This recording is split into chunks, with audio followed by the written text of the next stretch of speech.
Good morning and good afternoon, everybody. I apologize for the technical difficulties this morning. I would like to welcome you to our webinar, SPHEREboard Fridays, where today we will be dealing with mitigating risks in your Active Directory groups. My name is George Nikanorev, and I'll be your moderator for this morning. During today's presentation, we encourage you to send us your questions on the topic, as they'll be answered sequentially at the end. You can send us your questions by clicking on the Questions tab in the dialog box in the right-hand corner. We have a great presentation and demonstration planned for you today, and to kick things off, I would like to introduce Rosario Mastrogiacomo, our Director of Architecture and Design here at Sphere Technology Solutions. Rosario is an experienced technology executive with over 20 years of experience. He is responsible for the strategy associated with Sphere's suite of solutions, from Sphere Engine to SPHEREboard, and integration with our partner products, including but not limited to Quest Software's suite of solutions. Prior to joining Sphere, Rosario has had high-level positions at multiple financial services organizations, managing technology groups throughout the enterprise and charged with core infrastructure and end-user products. Rosario, the floor is yours. Please take it away. Thank you, George, and thanks everyone for attending today's webinar on AD group governance. So we usually like to start these webinars with what is it, why is it important, and how to do it, or how do we do it.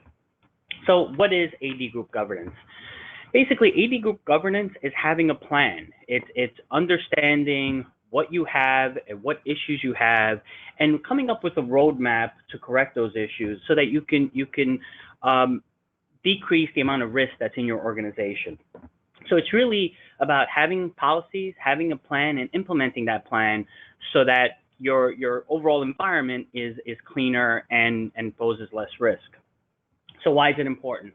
Well, over 90% of the organizations worldwide use Active Directory. Think about that. 90% of the world, of every company in the world or organization, has this thing that they have to manage. And when it comes to AD groups are the primary way that resources, whether they be data assets, whether they be printers, other types of hardware, access to data, they're primarily managed or permissioned through AD groups. So it's very important that you have a good understanding of what you have in your environment, where the risks exist, and how to mitigate those risks. So how do you do that? Well, the approach that we take and the approach that we recommend customers take is what we have here. First, you want to do an inventory. Next, you want to look at all your issues. Once you've figured out what I have, I want to see what are the issues associated with what I have. Then you want ownership, and you want use case analysis. And finally, the way that we do it, we use our product, SPHEREboard. So I'm going to go more in depth in the how we do it, because I think it's pretty apparent on what AD group governance is and why it's important. So let's focus on how exactly to do those things. So inventory. Inventory is something that, when it comes to AD, we find seems to be taken for granted. People assume that, well, it's AD is a database, right? LDAP is essentially a database, so LDAP is my inventory, but it's beyond that, right? It's not just seeing the number of groups that you have, but having an understanding of what these groups are, what they're being used for, when's the last time they were modified, what the breakdown is within my domains. It's having a full understanding at the macro level down to the micro level on exactly what you have. And that what do I have is a question that gets asked a lot when we do these engagements. Companies simply don't know what they have because they've gone through mergers, they've gone through acquisitions, they've gone through splits, and all of these things get introduced. New domains get introduced, trust relationships get created. You're left with a slew of groups that you have no understanding of exactly how they're being used, what they are, and that's what we try to solve with our projects. So great, now you know what you have. Well, just because I know what I have doesn't necessarily mean, or that doesn't necessarily tell me what I need to focus on to make things better, to decrease risk. So that's where issues come in. That's where you want to look at what are the issues associated with these AD groups. The things, and these issues are really the things that will show up on your roadmap that you need to correct in order to decrease the risk in your organization.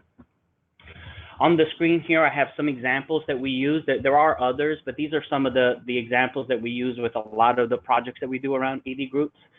So we look at groups with excessive access. Again, if you end up having a group that has 99.9% of your employees in it, you might as well be using domain users at that point. The idea of having a group is almost not necessary.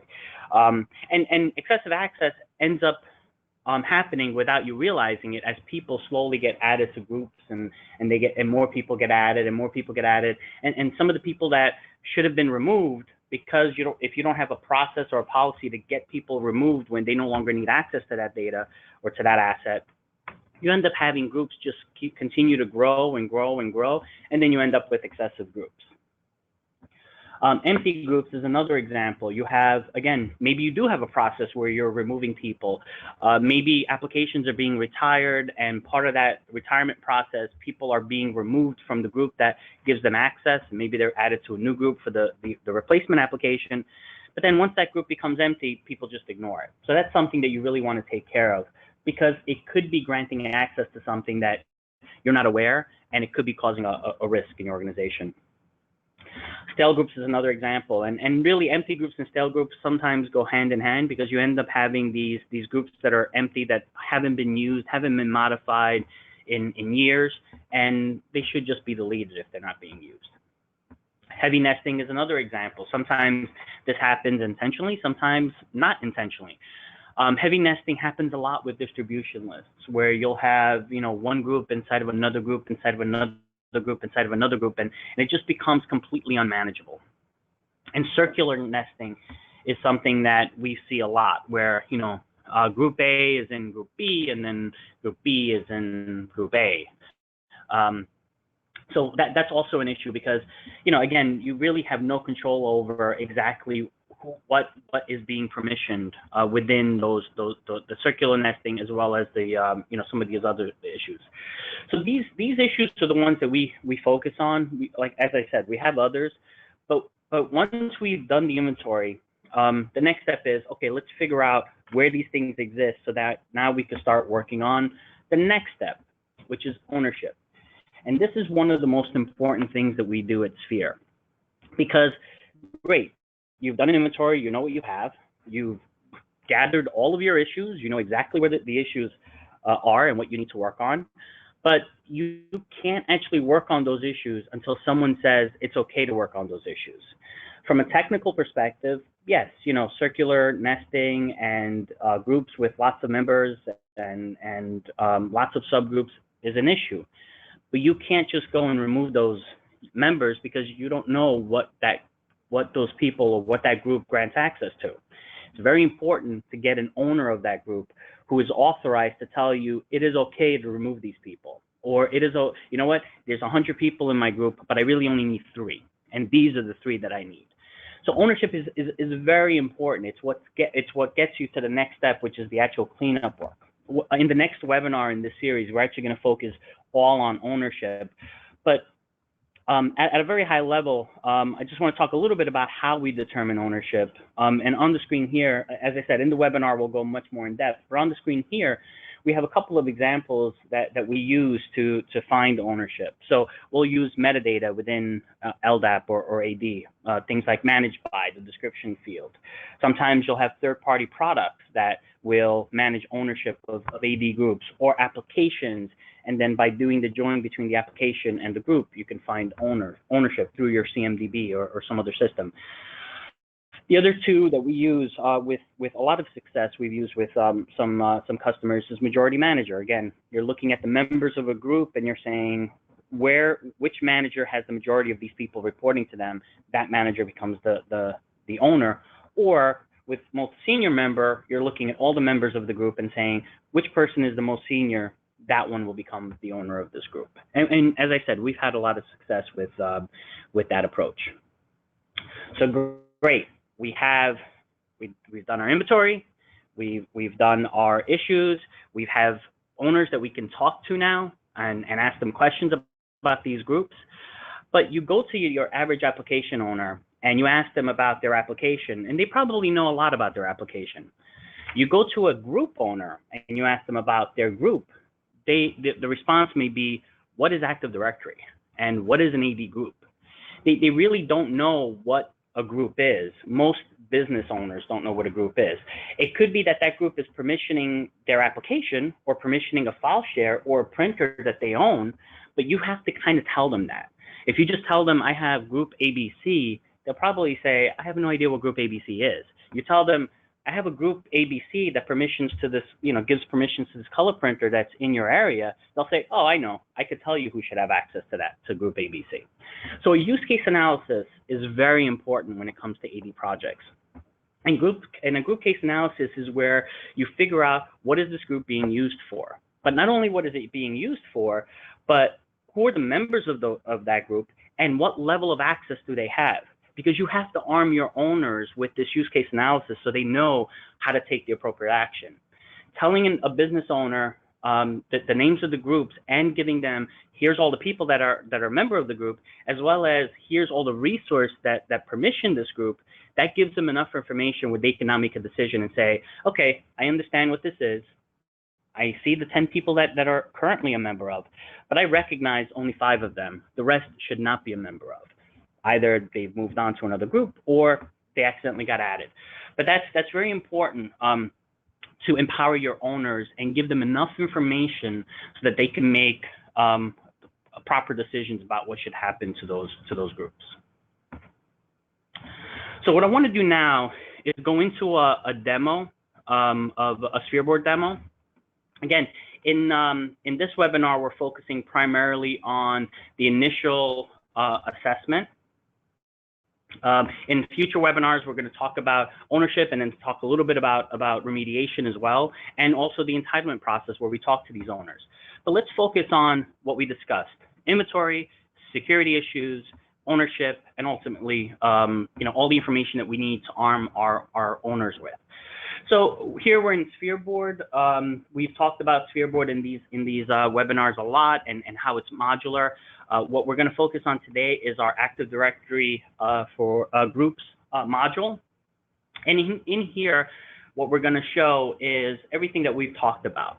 So we're going to look at that inventory and see exactly what you have. We're going to look at use case. We're going to look at ownership, and we're going to look at risk grading. So the first thing that we see in our first inventory card is basically an overview. What do I have? So we see in SMOC organization, we have about 9 domains.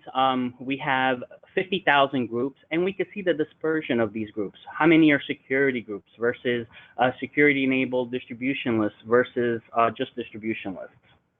We can see, for example, that the SPHERElab domain is the biggest domain in this organization, and that's probably the strategic domain. And some of these other smaller ones may have been left over from some other projects. Next, in use case, is where we've determined exactly what these groups are used for. So what we could see here is that there's 38,170 groups that are file share groups. Now, this spans across all the domains. We could see, for example, that 9,000 groups are application groups. And we could click into the file share groups, and we can see that every single file share group is actually in the spherelab.com domain. Makes sense, that's the biggest domain. I could then click into that, and we could start seeing some of the analytics here. We're seeing the stale groups versus the active groups. So we see that there's 17,000 stale groups in this domain. And again, we're looking at file share groups. So we see there are 17,000 stale file share groups versus 20,000 stale file share groups. And then we could go back and we could look at, for example, distribution lists, and again, see the dispersion of distribution lists across all the domains in this organization, or applications. Again, here, all the applications happen to be in the spherelab.com domain. That is the strategic domain in this organization. So now that's use case. Let's talk a little bit about ownership. So when we determine ownership on an individual group, we roll up that data into ultimately some metadata about that user. In this example, we're showing ownership by business unit because maybe this is how you want to manage the organization by different areas and how you want to manage either a certification program or possibly a remediation program. So what we see here, clearly finance has the most groups, but you can see the breakdown of individual business areas or business units and the total number of groups that they have. And one thing to highlight is this no owner. You're always going to have an element of no ownership. Either these are brand new groups that were created and ownership wasn't assigned, or they were created improperly and they didn't go through the process to make sure that ownership was assigned. But this gives you an idea of the things that don't have ownership, so you can remediate that and make sure that you're assigning ownership. Ideally, this number is always 0. In practice, it almost never is.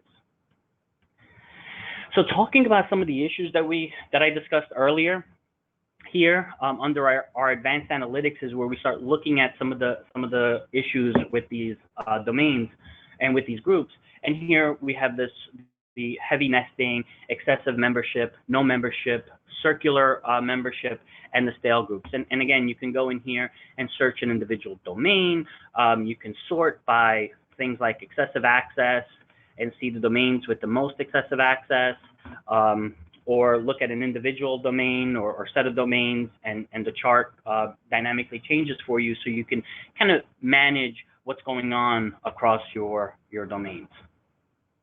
Our risk rating card here is where we actually show you which one represents which business unit. In this example, business unit represents the highest risk. And we have this word cloud to kind of highlight the ones that you should be paying attention to. And just by looking at it, you could see that finance and information technology right now represent the highest risk. In this example, risk goes from 0 to 100. And you can see that you don't have anything that's high risk, but we could see that finance and information technology are currently between 25 and 75%. And you can see the number next to it, so you know that finance is probably the one you need to address. So let's scroll up again and let's dive into one of these domains. Again, SPHERElab.com is the strategic domain. So let's look at this domain. So once we click into the domain, we start seeing some more interesting information about it. The first thing that we see is, for this particular domain, the distribution of group types, security distribution list or security-enabled distribution list. On the other side, we see the group scope. So again, this is something that if this is something that you need to manage in your organization, you can kind of just have an overview, a quick overview, just by looking at these pie charts. As we scroll down, we see some more interesting information. Here now we're looking at when these groups were created and when they were modified. So you can kind of have an overview on exactly when these groups are created and when they were modified. And clicking into any of these will bring up your list of groups. And finally, our stale versus active overview. So here now we're comparing active groups to stale groups to empty groups. So in this example, in the green area, we're seeing there are 33,898 groups that are active. We are seeing 14,417 groups that are stale. Now, empty groups, the one that overlaps, tells us, well, these are groups that currently have no members and could be targets for removal, but the ones that are definitely going to be your targets for removal, the ones that are both empty and stale. These groups haven't been used in a while, and they're completely empty, so removing them will have 0 impact on your business users. These are some of the reports that we generally that we do for our clients when we do services, and of course we use SPHEREboard for this. But that empty stale groups is one of the most important, the first kind of low-hanging fruit to target when it comes to doing a remediation. Great. I just want to jump back and dive a little bit deeper into the use case analysis at this point. So we've looked at some of the issues with the general inventory. We looked at the heavy nesting, but let's deep dive into now actually seeing lists of groups. And what I want to focus on are application groups. So as I said, all the application groups happen to be in the SPHERElab.com domain. I'm going to click into it again, and I can see that I have roughly 1,400 stale groups versus 7,500 active groups. I'm going to go ahead and click on the active groups, and that will bring up my listing of groups. Now, what we see above is our word cloud here kind of highlights the groups that has the most children. So this one group called applications in this view or this list of groups has the most people or most either users or subgroups that are a member of it. But what I can see is across, again, we're looking at application groups in the spherelab.com domain that are active. And we could see all the groups that exist in this domain, and there's multiple pages here. We can filter on groups. We can sort on different types of groups. But we can see all the members, and one of the things that we do is we break down the type of members that are in these groups. So, for example, we have 15 admin users in this Apple iPhone group. There's 2 subgroups, and the groups go three levels deep. So you can kind of see an analysis of not just the groups themselves, but also the types of people that are members of this group, and also the levels within the group. So let's click into applications because that's the biggest group. Let's kind of dig into information about that group. So that brings us to our group details page. In our group details page, here we're now seeing some general information about the group, like the domain and the group type and the SAM account name, and total number of users versus subgroups. But then we go a little deeper and we say, well, what are the subgroups in this domain? So we show all the subgroups, subgroups in this group, and we see all the subgroups that are a member of this group, but then we, through our breadcrumb path, we actually show all the relationships. So for example, accounts receivable happens to be in the accounts payable group, which happens to be in the Apple iPhone 8 group, which happens to be in this applications group that we're looking at. So you can see in one view, you can see that whole relationship. And if you think about how you would see this using native tools, you'd have to click on the applications group, and then you'd have to click on the Apple iPhone group, and then you have to click on accounts payable, and then you see accounts receivable. What we kind of do is kind of unwind all that and show it to you all in one quick view. Going down to users, under users here, we do the same thing. So we show all the users that are a member of this group, and there's quite a lot. But then we also show the breadcrumb path, and we show how, for example, this user is a member of the BlackBerry group, which is a member of the applications group. So we can kind of show that whole relationship and unwind, all these nested memberships. So from here, we could also click into an individual user. For example, let's click on this Z Elliott user, and we could bring the details on that one user. Again, what we're looking at for that one user is we're seeing general details from Active Directory. We're seeing all the subgroups that they're a member of. For example, we could see that Z Elliott is a member of domain users, which is a member of users. And we can see that Z Elliott is also a member of Apple iPhone 8. So we could see that whole relationship. So I want to jump back to the domains table. And finally, I want to jump back to the home page, the AD group. So everything that I've shown to this point, every starting point on this page ultimately leads to a list of groups. Because when it comes to managing those groups, you want to focus on a particular thing. You either want to focus on a specific use case, or you want to focus on stale groups, or you want to focus on your distribution list, or you want to look at groups that are in finance, or groups that are in one domain versus another domain. So all the click-throughs here all lead to that, ultimately to that list of groups. As we can see here, we've clicked into the midnight groups with excessive membership, and we're able to see all the groups and also get the word cloud on exactly what the biggest groups are.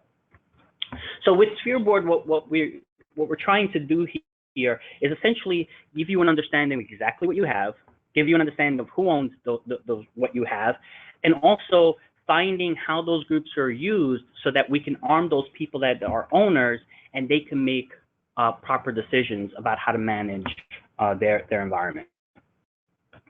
So let's jump back to the deck, and let's do it.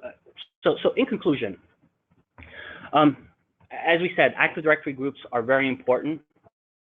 They are the things that provision that are primarily used to provision resources when you talk about Active Directory, and having a good governance program is very important in managing your organization and managing the risk that's associated with AD groups and AD in general. An inventory is what tells you what do I have, and how do I start addressing the issues that I have within my environment. Ownership is how you get to the remediation phase, because you need someone that can tell you it is okay to do what you want to do in order to fix these issues. But in order to get to that point, in order to get to the remediation phase, you have to do a use case analysis, especially with AD groups. It is almost impossible for a typical business user to understand what a group called, GRP App 567 means. But if you tell them, oh, that grants access to your equities application, they'll say, oh, I know exactly what that is now. And these are the people that should have access to my equities application. So use case is very important. And through that, through these methods of determining what you have, what the issues are, who owns those issues, and what those groups are being used for, you can move on to the next step, which ultimately is what you want to do, which is clean up your environment. So what I want to do now is we're going to take some questions, but I'd like to introduce Gabrielle Zuccaro, who is an account manager here in Sphere. She's going to talk a little bit about Sphere while we wait for more questions to come in. Rosario, thanks for a great presentation. While we're waiting for questions, let me tell you a bit more about Sphere Technology Solutions. Sphere is an award-winning cybersecurity company, and we've built a niche focusing on protecting your most sensitive data. We find it, secure it, and provide all the mechanisms to manage data security long-term. We work with the largest and most complex firms in the world, which has allowed us to grow over 600% during the last 4 years. Sphere solves complex cybersecurity challenges in the areas of unstructured data, identity and access management, risk mitigation, privileged access controls, and also strategy recommendations via our CISO advisory services. Our SPHEREboard solution collects metadata from the platforms, tools, and repositories in the target environment. Some of these tools can be products from Quest Software, Varonis, SailPoint, and ServiceNow, which we all have strong partnerships with. We apply business intelligence to the collected metadata. Business intelligence is very unique as we apply 3 layers of it. First are industry best practices, then Sphere's best practices we've developed over hundreds of client engagements, and of course we apply our customers' business rules. This process results in delivering visibility and producing key risk indicators, known as KRIs. That shows where problems exist and where there are security gaps. KRIs can be used to provide an assessment, a one-time snapshot into the health of your environment. KRIs also drive the risk prioritized plan, and the KRIs can measure remediation success. Many customers choose to then license SPHEREboard to maintain those KRIs and measure the effectiveness of controls used to maintain security over time. To provide you with a better idea of how Sphere assists our customers, I'd like to share with you some examples of success stories of a number of client engagements on this slide. One particular example I'd like to highlight on this screen is a multinational financial services company which had over 120,000 Active Directory groups, and they suffered from a lack of visibility into their environment. They had very inconsistent ownership records, and policies and processes were deficient. As a result, they were having issues with security and regulatory compliance. So utilizing tools from both our partners and our SPHEREboard solutions, we were able to very quickly deliver visibility into this large AD group estate, and then execute on a risk prioritized remediation plan, which enabled us to develop and implement a complete set of policies and procedures for AD groups. With this new lifecycle management process, this client now enjoys a much better compliance posture. It looks like we've had some questions come in, so I'd like to hand it over to George. Thank you for your time today. George, back to you. Gabrielle, thank you very much for that brief on Sphere, and thank you, Rosario, for providing some great information on mitigating risks within your Active Directory groups. We definitely have some questions coming in, and this first one focuses around applications. So the question is, how do you collect which applications are using the specific AD groups? Rosario? Sure. So there's several methods that we use.